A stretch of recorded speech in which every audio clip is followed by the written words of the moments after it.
Yeah. Go ahead and get started. Let's all welcome Dr. Will Tuttle. Welcome, Dr. Tuttle. You're on. It's all yours, Will. All right. Thank you. Thank you very much. It's great to be here.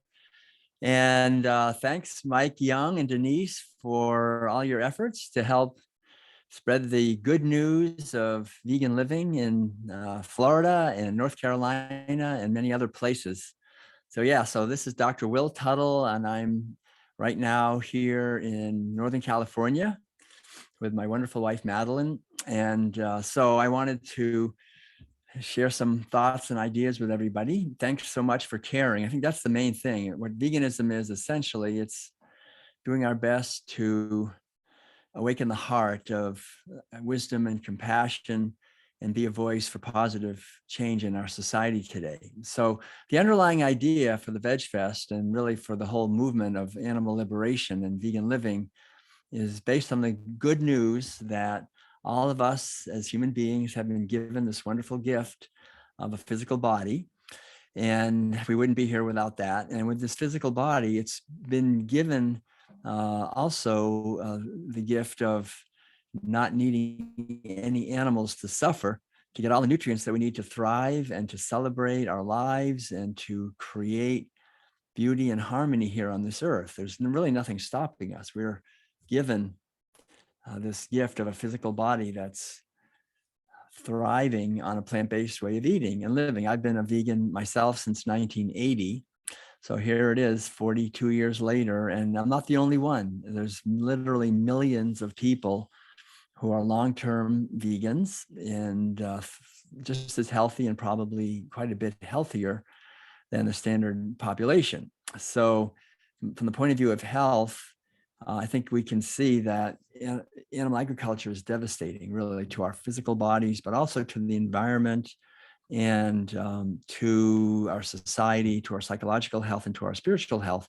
And so I think I'm going to try a quick little screen share here and see how that goes. If it works, then great, and we'll see. So basically, the point I'd like to make here is that we have, as I was saying, all been born into a society where we've been compelled to eat animal foods from the time we're little kids. And so the underlying idea is that if we care about our physical health, which I think we all do, and it's important to care about our physical health, we need to question the underlying idea that we need to imprison animals and abuse them sexually and physically, steal their babies, steal their milk, steal their eggs, steal their purposes and their flesh and so forth for protein or for calcium or any other nutrients, because all the nutrients in animal-based foods come originally from plants. So we can eat the plants directly. We have no need to eat animals and to imprison and harm them. And when we harm them, we actually harm ourselves. So the underlying teaching in veganism is the golden rule. It's the universal spiritual teaching at the core of Christianity, at the core of Judaism, at the core of really all world religions. When we went to China, we found the core teaching in Confucianism: do not do to others what you would not want to have done to yourself. Confucius said that over 500 BC. So it's in all the world religions. I used to teach college courses in comparative religion, and the wisdom that what we do to others, we also do to ourselves. So if we imprison animals, we end up ourselves getting imprisoned in various ways, not only perhaps physically, but also psychologically, and our health deteriorates as we force their health to deteriorate. And as we break up their families, we find our families' structures weakening as well. So the whole idea is to give to others what we would like to have for ourselves. And if we want to be healthy, let others be healthy, let animals be healthy, let ecosystems be healthy. So what we see is that we have our physical health is connected to our environmental health, which we are all aware of. It's connected to cultural health, to live in a healthy society. It's connected to our psychological health. Having a healthy mind within a healthy body is very important. If we have a healthy body, but our attitudes and our emotions are in conflict and we're emotionally unhappy and distressed, then that's going to harm our physical health. So they're all interconnected. Everything is interconnected. And our spiritual health, which is really living a life of purpose and meaning that reflects the truth about our interconnectedness with others, with all human beings, with the whole beautiful web of life here. And so these five are all deeply interconnected. They're not separate. So physical health is critically important. And we can see this through these lines that I've included here, that every single aspect of health is connected to every other aspect if we look deeply. And so this is a conversation and really a meditation that we could do that would take many hours to go into it in depth. But everything that we do to the earth from animal agriculture's point practice is harmful. And this is something that we understand, but the understanding is being repressed in our society. Environmental health is destroyed by animal agriculture because it's inefficient. Animal agriculture is very wasteful of all resources, of land, of water, of petroleum. It's basically growing huge amounts of genetically engineered corn and soy and alfalfa and other feed grains. And instead of feeding them to people directly, we feed them to these imprisoned animals like cows and pigs and chickens, turkeys, ducks, geese, and many fish. Also eat huge amounts of grain. And then these animals are fed to humans or fed to each other and fed to humans in the case of fish. And so this is very wasteful, causes huge amounts of suffering, of course, and toxicity builds up through the whole process. The more toxins you put into the system, the more toxins end up in the food. So we have pesticide, herbicide, fungicide, chemical fertilizer, all ending up in these grains and in the animal-based flesh and dairy products and eggs, which then concentrate in these products, concentrate in our own flesh, concentrate in our mother's milk, which concentrates in babies, causes lots of birth defects and all kinds of developmental problems in children. And of course, we're drinking the mammary secretions of cows, which are similarly poisoned with all kinds of toxins. Not only the residues of all the toxins that are sprayed on the soybeans and the corn and the hay and alfalfa that the cows are forced to eat, but there's over 10,000 different drugs and hormones and antibiotics that have been approved to be used on animals for animal agriculture. So we're eating the residues of oxytocin and progesterone and testosterone and estrogen and prolactin and so many other drugs that are forced onto these animals, and then it ends up in their milk and their eggs and their flesh, and we're eating that. And of course, healthy people are not going to be good customers of Big Pharma, of the cancer industry, of the gigantic medical industry, which basically has taken over the media and taken over our government. And so like in my own case and my wife Madeline, we have basically stayed out of the medical system completely for 45, 50 years now. We've been long-term vegans for 40 years, 47 years vegetarian. And so eating a organic, whole food, plant-based way of eating and living is really the foundation for health for us and for everyone. And so we're not contributing to the profits of Big Pharma. And I think all of us should try to think about the importance of living in this way, because this is something we can do to really make a positive difference, to reduce the amount of toxic chemicals in the world, to take out our wallets and pay for organically grown fruits and vegetables and grains and nuts and seeds and legumes. This is the way to a positive future for for humanity, but also for a positive, happy life for ourselves. So it's very important to understand these interconnections, that environmentally, animal agriculture is devastating because it takes, even according to very conservative groups like the National Academy of Sciences, 12 to 15 times as much land and water and resources to feed somebody eating a typical Western diet as someone eating, like we do, a plant-based diet. So this is a huge difference, not just 2-to-1 or 3-to-1, but 12 times as much land and water and pollution. So the good news embedded in all of this is that all of us can make a positive difference by moving to a plant-based way of eating and living, organic, whole food, plant-based way of eating. Then we are radically reducing the amount of suffering we're causing to animals, to slaughterhouse workers, to hungry people, to future generations, to indigenous people, to wildlife, to the very cells in our bodies. We can, instead of being part of a system of violence and disease and war, we can be part of a system of peace and kindness and health, joy and freedom and liberation. And there's nothing stopping us. This is something that all of us can engage in right now and make choices that are different. So we see environmental health, we see cultural health being devastated by animal agriculture because, again, of the wastefulness of animal agriculture. We have many people now, close to 1 billion human beings are suffering from malnutrition and going hungry and just starving because most of the food and nutrients are being fed to animals. And so the wealthier, more industrialized nations are eating high off the hog, basically taking most of the land, most of the water, most of the petroleum, most of the food, and eating meat, dairy, and eggs, which is a form of injustice. And it's well understood that this is the driving force behind conflict in the world today. So if we want to have a healthy society, again, the best thing we can do is to move toward a plant-based way of eating. We have less disease, less injustice, less hunger. We don't have people who have a job where they just stab animals all day or rape animals on rape racks or steal and kill their babies. These workers have the highest rates of suicide, drug addiction, spousal abuse, child abuse.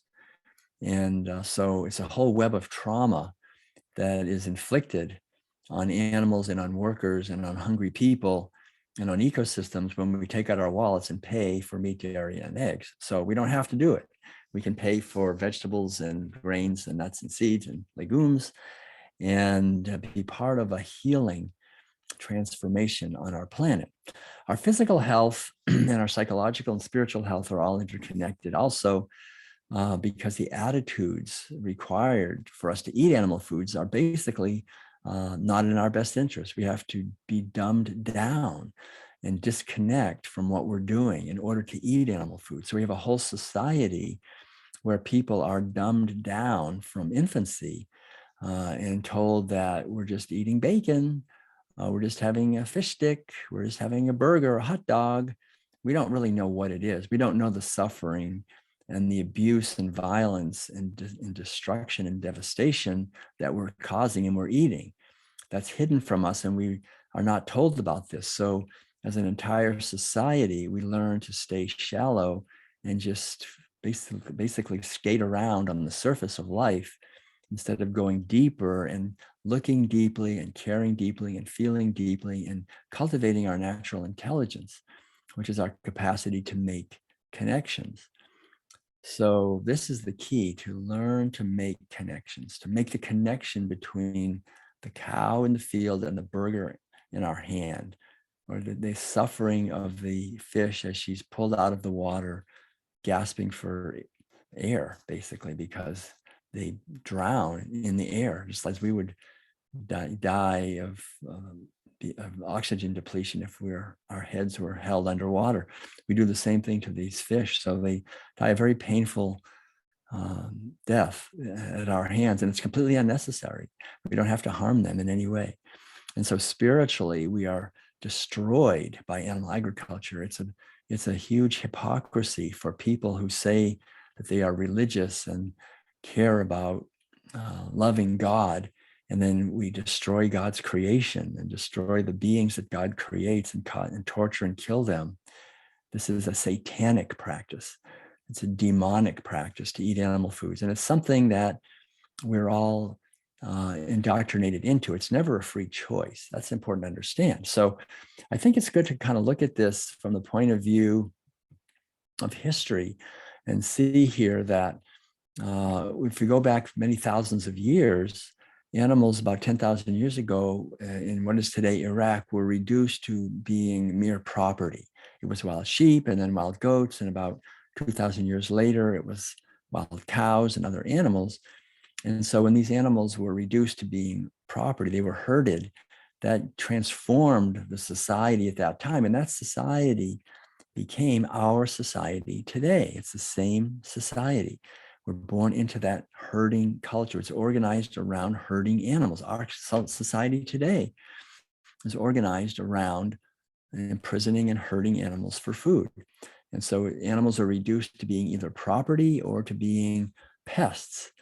And we just want to get rid of them because they might interfere with our property. That gave rise not only to animals being abused and harmed and reduced in status, but also to a wealthy elite class that emerged, which is still with us today. We have this wealthy elite class that basically views humanity as livestock. The way we view animals as livestock, they view humanity as livestock. The wealthy elite, the kings, they were called back in the day, and they were basically wealthy because they owned capital. So we have the arising of a capitalist basic economic system. Capita is the old Latin word that means head, as in head of sheep and goats and cows. And so whoever owned the most capital, the most livestock, was the most wealthy and powerful. And then they invented two more institutions that are still with us today. They invented war. There had never been war, but once you have animal agriculture, you have this kind of violence of war, because in order to get rich quick, which is what war was always about, it's about the wealth getting wealthier. A king would see another king with a lot of capital, livestock, and would go and take it, try to take it. And of course, that would cause a war because the people with the other king wouldn't go along with that. So they would have these big battles, and whoever lost the war, the animals became the property of the victor. So there was all that wealth transferred over to the victor, but also the people became property. So we started enslaving not just animals, but we started enslaving human beings. And that's one of the most sobering things I've discovered in 40 years of research into animal agriculture, is that whatever we've done to animals, sooner or later, we've done to each other. And so it's a small step from owning animals as property and breeding them against their will, to owning human beings as property and breeding them against their will, breaking up their families and selling them and so forth, which is what we're still doing today. There's more slavery today than ever in history. So don't think that slavery's gone away. So it's important to see these connections, and also to see that it led also directly to the domination of the feminine, because female animals were seen as mere breeders. And again, when you do that to animals, pretty soon we start doing it to each other. So women began to be bought and sold like chattel property. And we can see that when the historic period emerged, and we have the very first writings. Women are bought and sold like cattle. So this is a devastating turn of events in terms of healthy and harmonious living on Earth, when the sacred feminine dimension of life is so suppressed and violated and abused. And of course, so women are harmed, but also men, because boys are forced basically to adopt the role model of a hard, tough, disconnected male capable of violence against animals, against rival herders, against women. And so we have the arising of a macho male type of role model for boys to emulate.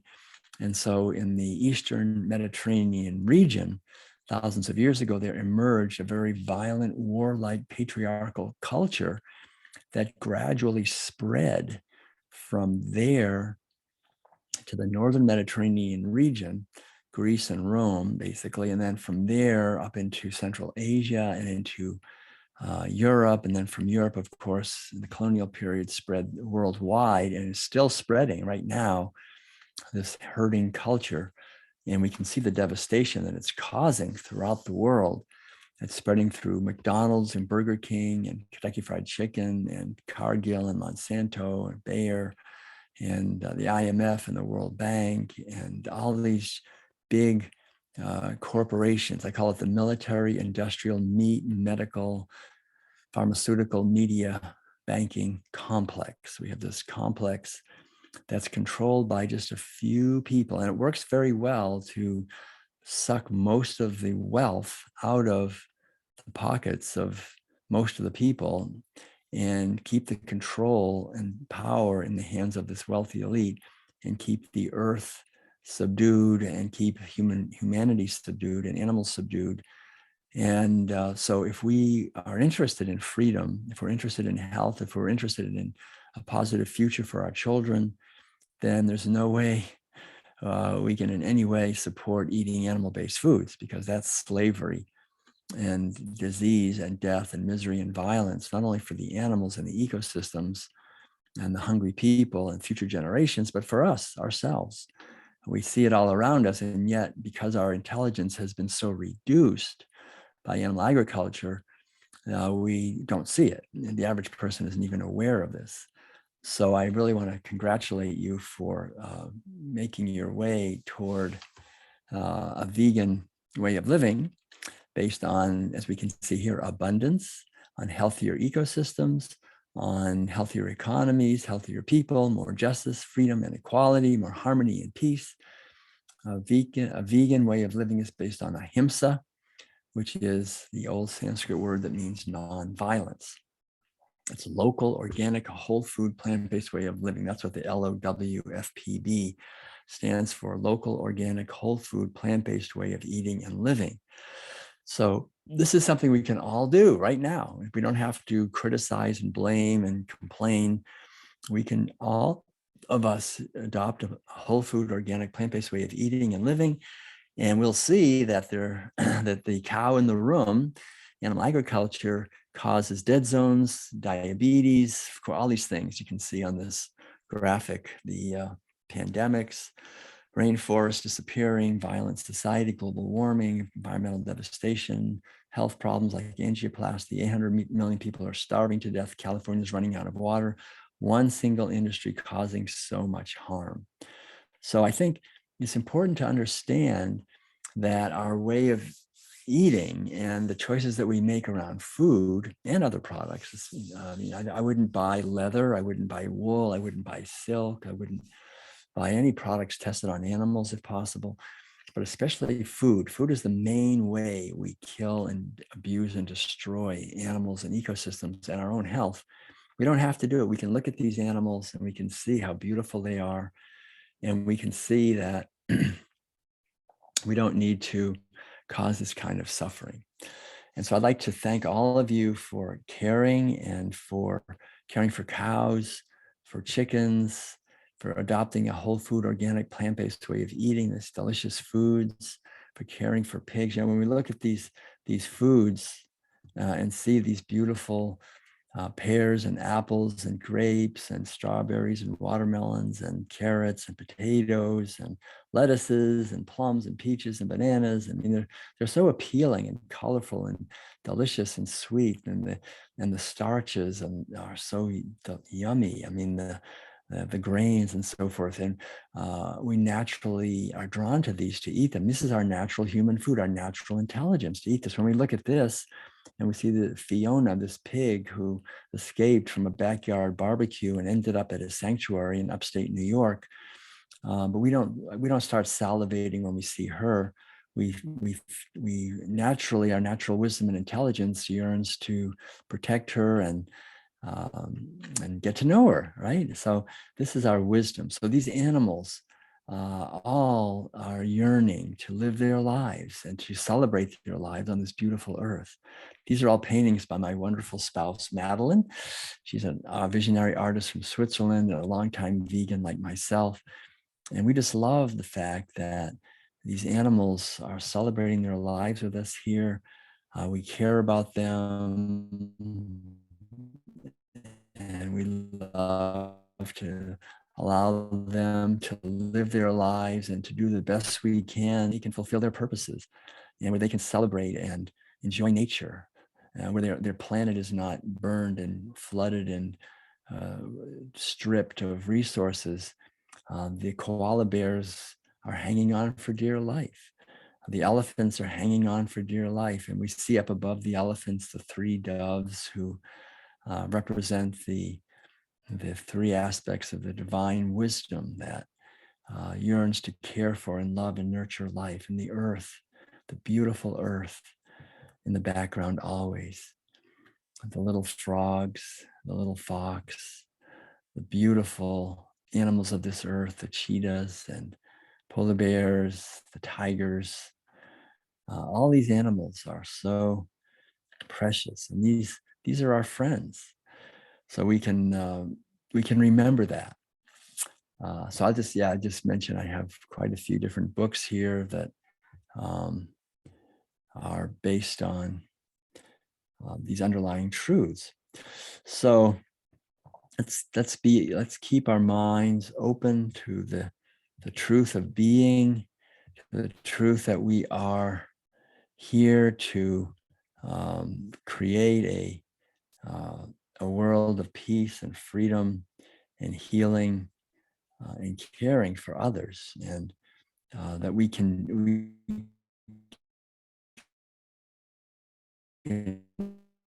do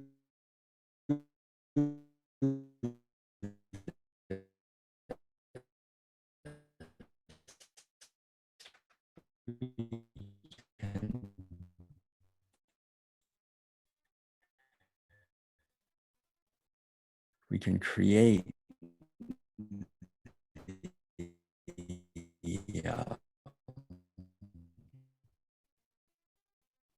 the world that we would like to bring it up for any comment. So I'd like to see, does anyone have any questions about what I've said a long time about the many physical benefits? But if there are any questions, I'm happy to address them. Mike, just let me know if there's any questions. And in the meantime, I think what I'd like to do is talk a little bit more about physical health, because I think physical health is one of those things that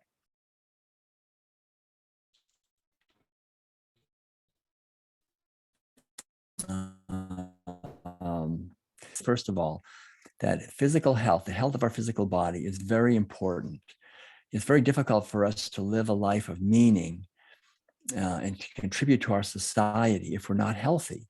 If I get up in the morning and I have no energy and I'm walking around hardly able to do anything, it's going to be difficult for me. I'm going to be a burden to other people. So really, it's being healthy is a very important responsibility for us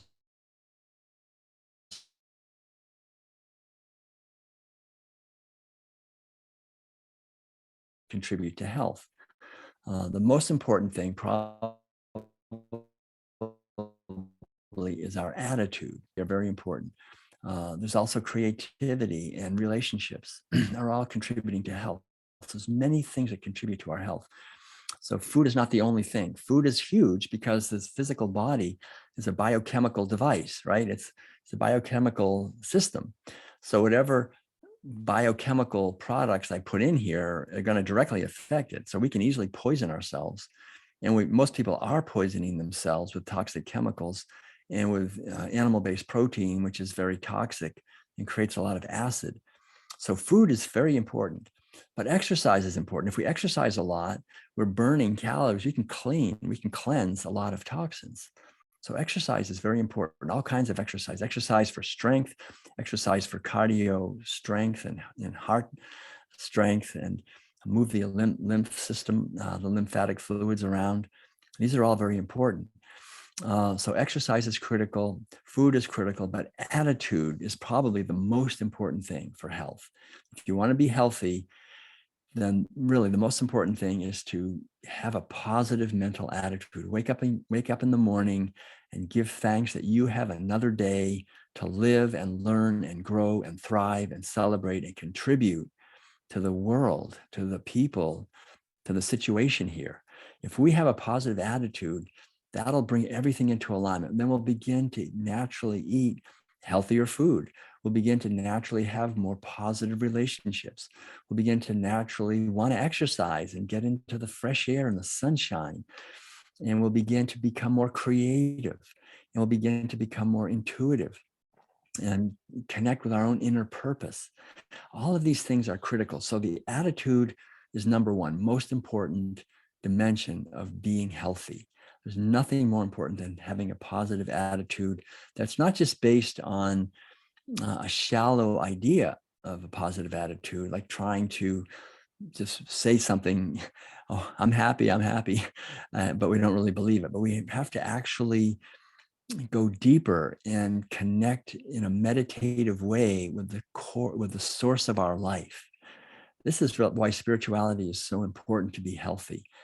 So I really want to encourage everyone to take time every day to connect with the beautiful natural world around us, to connect with the sky, the sun, the moon, the rain, the stars, the wind, the trees, the gardens. Create beauty in where you live. Wherever you live, bring nature in, connect with nature, love nature. We're not going to protect what we don't love. Send love to the birds and the squirrels and all the beings around you, and connect with the natural world and connect with an attitude that what you are is infinite and eternal consciousness. You're not just a physical body. This is the most important mistake that we make as human beings, is that we reduce life to matter. We reduce animals, cows and pigs and chickens and other animals, to just flesh. We buy and sell them by the pound. This is an extreme violence based on an extreme delusion. And when we see animals as mere material objects that we buy and sell by the pound, and we live in a society where people do that by the millions every day, then we have to understand we're living in an insane society, a society that's completely insane. It's lost touch with the spiritual root of being, which is that all life is eternal consciousness, is spirit, that life is not matter, that we are living eternal consciousness, and we vivify this physical body for a few years, but we're not this body. In meditation or in a spiritual state of mind, in wisdom, we can awaken to that truth. And when that happens, then we begin to see with eyes of love and kindness. We begin to look at others not just as a body. It doesn't matter what gender or race or species, whatever, the outer appearances. We see the being. The being is beautiful. The being is life. The being is eternal life. We all have the same source. And when we understand that we all have the same source, there's one life living through all of us, then our attitude naturally becomes one of joy and giving and kindness and caring and serving and creating and being a source of harmony and love and wisdom for understanding this, to share this with others, to share this with children, so that we're not competing with each other and looking at the outer forms and judging each other on these outer illusions.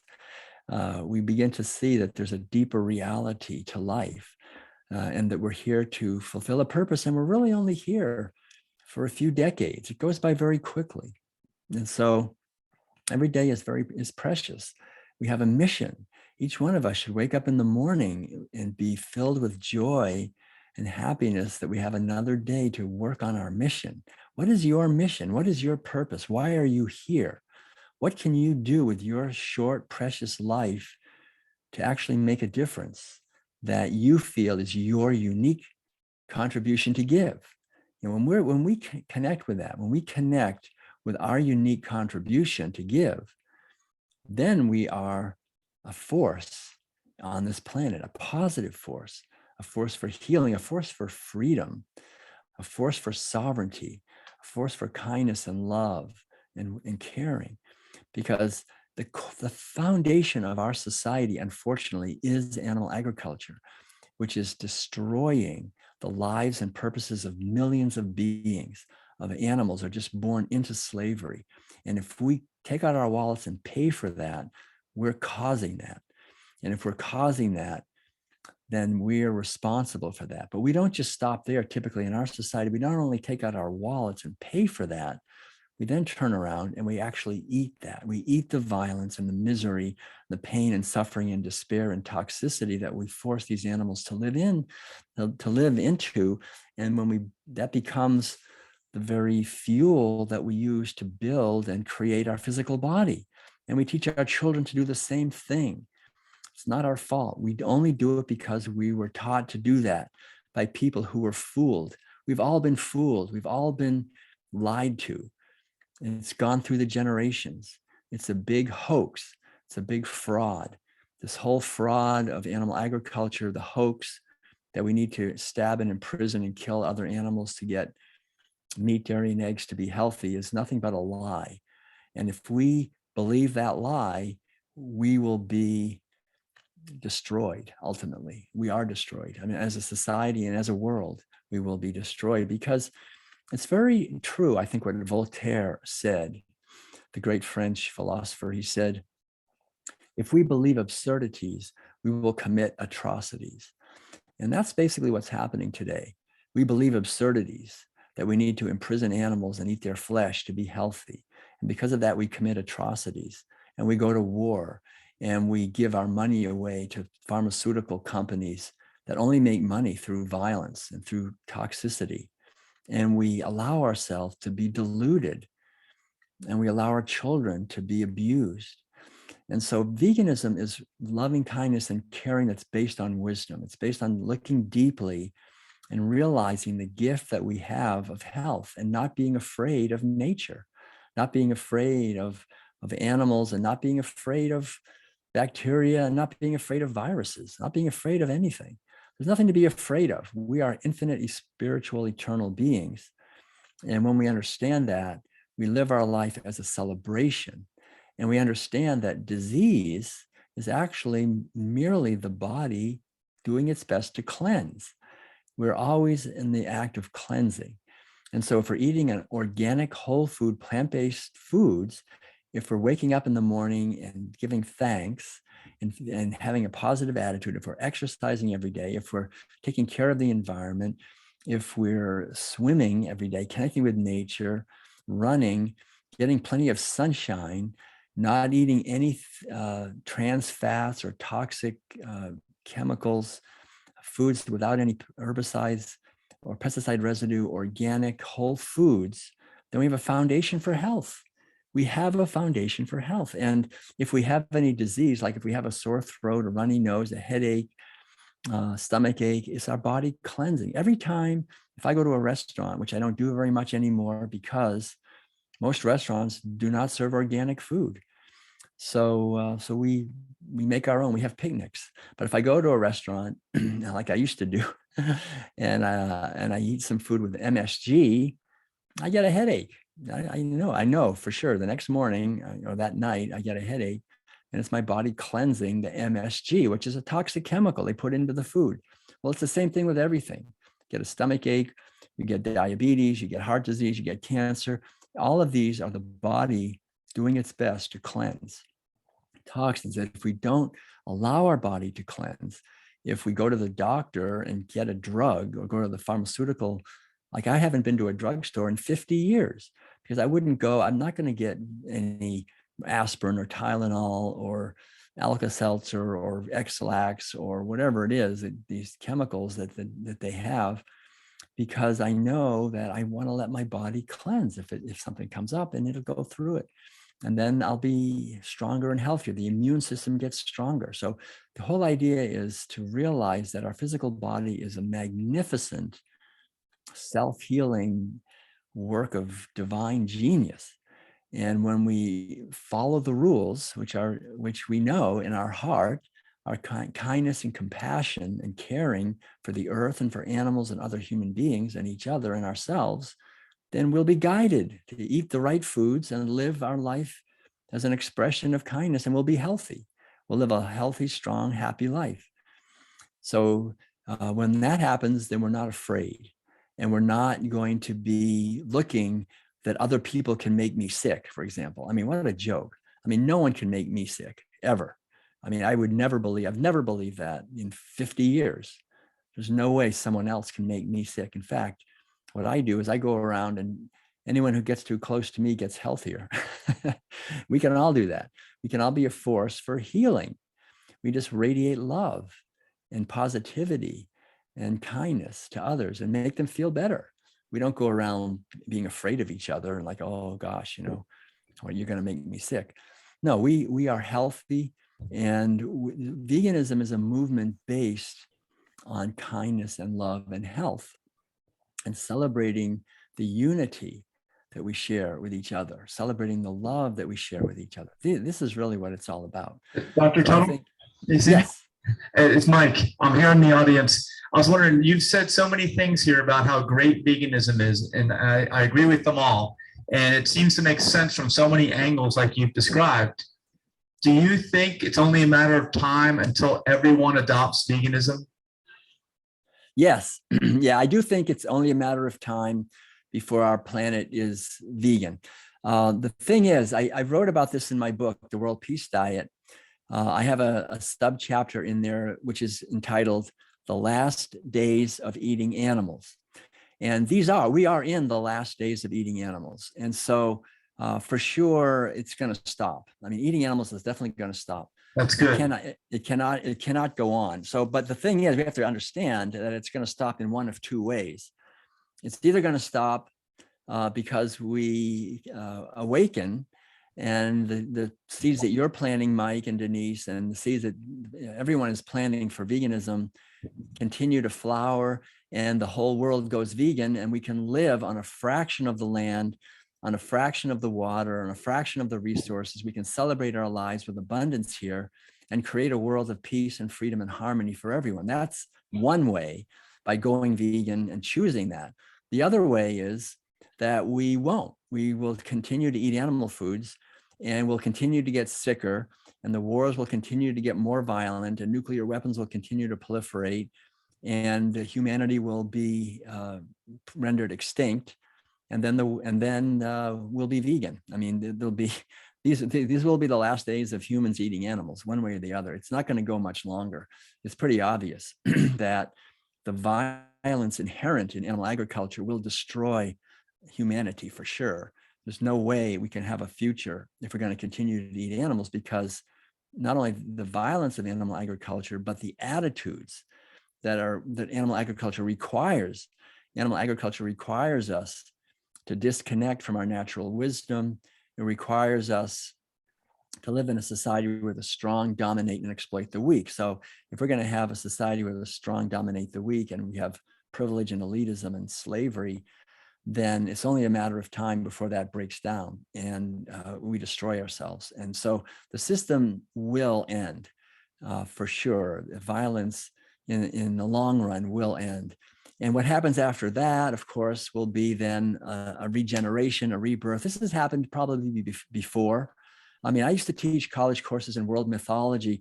There's many stories all over the world of a golden era, a golden age, and a time when we lived in Eden, a time when we lived in harmony with nature. But then there was a great flood or a great catastrophe, and everything was wiped out. We've been wiped out before. Humanity, I think, is pretty obvious, has been wiped out before, or beings of intelligence have been wiped out before because of their violence, their greed, their stupidity. And we may do it again, and we'll come back in a few million years, try again. But the whole idea is to give it our best shot, right? We're here on this planet now. There's nothing stopping us from creating a vegan world. There's really nothing stopping us except for fear. And so, and of course, the mainstream media and believing all the lies and the official narrative. So to create an alternative like you're doing and like we're doing here, I think is the way forward. And I see it happening. One way or the other, it'll happen either now or the next time we try it again.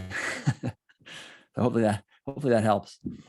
Yeah, well, you're also doing a fantastic job getting the word out as well, because you have so many logical points. Well, they're compassionate as well, but also logical. You're combining both of those, and it all makes sense the more that we listen to what you have to say. I think I've mentioned before, for folks that don't know that are here, Dr. Tuttle has been at almost every Veg Fest that we've done really this season since I think November. You did a remote presentation, I think in November, then you were live at most of the ones that we did in Florida. So I've learned a lot just listening to you. And I find that I find myself talking about the same things, mentioning the same things that you're saying here to others, and I think that's the way to do it. We have to normalize thinking like this. And because none of us were, I wasn't raised like this. I know your journey was a little bit of an interesting one. And it started much earlier than mine, but still, I'm very thankful that you're able to convey the message in a way that people can understand it and that makes it relevant. Thank you. Thanks, Mike. That's very well said. But you're right. I was born eating huge amounts of meat, dairy products, and eggs back in New England in the 1950s. And I didn't question it. I really, my mother, my father, my teacher, all my teachers, all my friends, neighbors, the minister at the church, the media, everybody was eating meat, dairy, and eggs. So I did too. I didn't know any better. So that's the important point to understand, that nobody eats meat, dairy products, and eggs out of their own choice, ever. We have to really understand that it's not a free choice. It's never, ever, ever a free choice. It's always, we're forced into it. We're compelled into it of course, by very loving, well-meaning people, but nevertheless, it's not a good idea. We're compelled into it. So that's the great thing, I think, is to just realize that, if like in my case, the only reason I was eating animal foods all those years that I did was because I was just following orders. That's the only reason anyone eats animal foods, is because we're just following orders. We're just doing what we're told to do. But then we can awaken and realize, these orders that I'm following, actually, it's not a good idea to follow these orders. They're not coming from a very high place. They're coming from a very low place.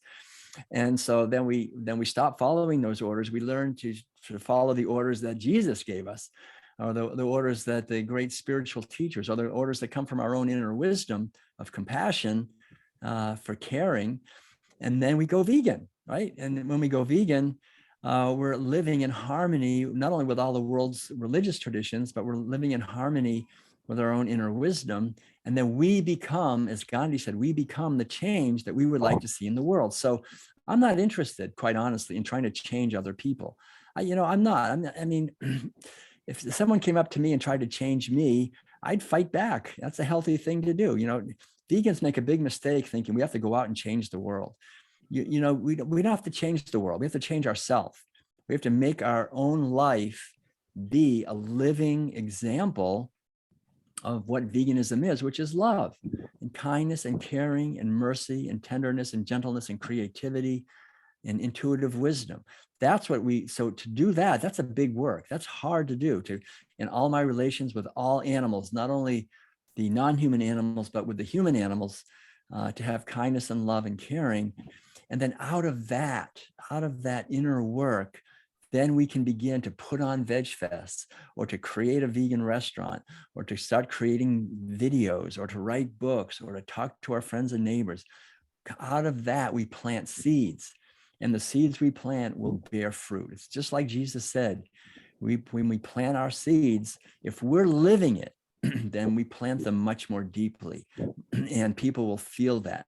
If I'm an angry vegan, if I'm a judgmental vegan, criticizing and blaming and complaining and shaming other people, it's not going to go anywhere. We're just fighting against ourselves. So the whole idea is to bring joy and radiant health and loving kindness to everything we're doing, and to share the good news, that we can create a world of joy and peace. We can create a party. The word party comes from the old Latin word participation, participate. We want to participate. Now, so we're living in a participatory universe. We're participating. So the party that we are participating in is one of benevolence and kindness and goodwill. And we can create that kind of a party. The vegan party is a participatory endeavor, where we, not only for ourselves, but we create a context for sharing these ideas. That's what a Veg Fest is. That's why Veg Fests are so beautiful, is that we create this context where we have people sharing food, sharing ideas, sharing hugs, sharing just camaraderie. and actually flesh and blood examples of healthy living. So I'm sorry I'm not right there in flesh and blood, but I'm with you in spirit for sure, from far away. And I am grateful for the technology that allows us to meet this way, because that's the thing to remember, is that we're born into a society where everybody's doing this. This is not our true nature. Our whole society has been hijacked by what I refer to as the Trojan Horse. I used to teach, mythology classes, and the Trojan Horse was a gift that was given that looked like it was a good thing, but it was not. It was intended to destroy. And animal agriculture is the Trojan Horse in our society. It looks good, but believe me, if you were a cow or a pig, you would know it's nothing but destruction. And for human beings, it's also nothing but destruction. So, as you said, Mike, I was born into a usual family, but I got lucky. And when I left college, I went on a pilgrimage with my brother, and we thought we were going to walk all the way to California from Massachusetts. And we got as far as Buffalo, New York. This was in 1975. We ended up walking south from Buffalo all the way to Alabama. And after several months of walking, we got to Tennessee. And in Tennessee, there was a hippie commune called The Farm. And it was the largest hippie commune in the world at that time. About almost 1,000 people were living there, and they were all vegetarians. And so I asked them, why are you guys vegetarians? And they told me, well, the main reason we're vegetarian is we're eating lower on the food chain to end starvation. So there's enough for everyone to eat, so we don't have war and conflict. And I said, what's the other? He said, there's two reasons. What's the other reason? And the other reason was because of the violence towards animals. And they explained to me what animals go through. But the beautiful part was I was eating every day with this whole community of 1,000 people. They were all vegan, meals of vegetables and grains, lots of soybeans back then. We made our own soy ice cream, the very first vegan ice cream ever. We invented it, and it was terrible, but we thought it was pretty good.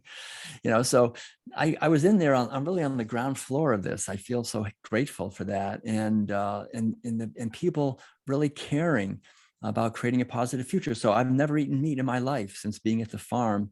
And about 5 years later, I learned more about dairy and egg production. So I became a vegan in 1980. And about 4 years later, in 1984, I shaved my head and became a Zen Buddhist monk. And I lived in South Korea for the second time in my life in a vegan community. And they had been practicing veganism for 800 years. And so I realized in my bones that this is not a new thing. Veganism is an ancient wisdom tradition that goes back hundreds of years. It actually goes back thousands of years. And so we have had a short detour of going into insanity of war and violence, but it's time to come back to our wisdom and remember the wisdom of vegan living, the wisdom of kindness and caring for animals. And that's the path for spiritual illumination, for moral elevation, for intellectual awakening and understanding, and for cultural harmony and peace. This is the path, and each one of us can awaken to it and walk it and share and plant seeds for others and be a radiating beacon of light and love. And that's, I think, really how we make the news. It's up to us to make the news, to make positive news and share the good news. So it looks like I'm pretty much out of time here. But again, I want to thank everyone for your kind attention. Thanks for making a difference. You are definitely making a difference. If you're a vegan or contemplating moving in that direction, you are doing the number one most powerful thing you can do, not only to make a happy, healthy life for yourself, but to make a happy, healthy life for everyone, because we're all interconnected. Yes. I just wanted to tell you that it's taken a long time for me to finally fit in with someone, because my views have always been very different. And I'm glad I finally lived for other people to see things a little bit more openly and for what they are. So thank you. Appreciated your talk. Great. Well, thank you for sharing that. It does take a long time. It's quite a journey very often, but we can be an example of that. So thank you for sharing that. All right. Does anyone else have any last minute questions? We have like a minute left with Dr. Tuttle. If you do, raise your hand very quickly. If not, we are going to go to our next speaker because our next speaker starts in, I think, a minute, right? Yeah. Well, thank you, Dr. Tuttle. Thank you for broadcasting with us. I know it's early in the morning there in California where you are, or at least late in the morning now. Well, yeah, and I just want to thank you, Mike, again, and thank you, everyone. And really, I'm not far away. We'll be coming through again next year. We'll be coming through Florida, and this year we actually came through North Carolina. We gave lectures in Asheville and in Hickory. Maybe we'll come to Raleigh in your area next year. And but you can go to our website, worldpeacediet.com, or my website, willtuttle.com, and find out more about the books and the videos and the lectures and writings and essays and all that stuff. And we're happy. We have a training. If you want to go deeper into these ideas, the World Peace Diet training, it's online, it's self-paced. Whatever we can do to help, we're here for you. So keep up the great work, and much love to you from me and from my wonderful wife, Madeline. Keep up the great work. Thanks very much. You're welcome. Yeah, thanks to you. And right. Thank you so much. Thanks. Yeah. Thank you, Dr. Tuttle. Thanks, Denise. A round of applause for Dr. Will Tuttle. So while Mike is changing out the slides, I just want to